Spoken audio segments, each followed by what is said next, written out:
Morning বন্ধুরা, আজ মঙ্গলবার। সকালে একটু চা, কেক, টোস্ট, একটু চাল ভাজা আর একটু চিড়ে ভাজা নিয়ে সকালের খাবার নিয়ে একটু বসা হয়েছে এখানে।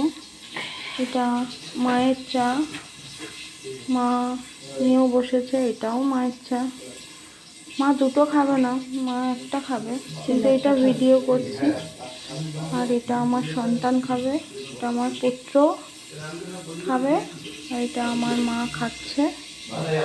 আর এই যে তোমাদের কাছে রোজ ভিডিও পাঠাই, আশা করি তোমরা একটু সাবস্ক্রাইবার করবে, লাইক করবে এবং কমেন্ট করো। তোমাদের কমেন্টে আমার আরও ভালো কিছু হবে। যেগুলো ভুল হয় সেগুলোর জন্য ক্ষমা চাইছি, সেগুলো কমেন্টে আমাকে জানিও।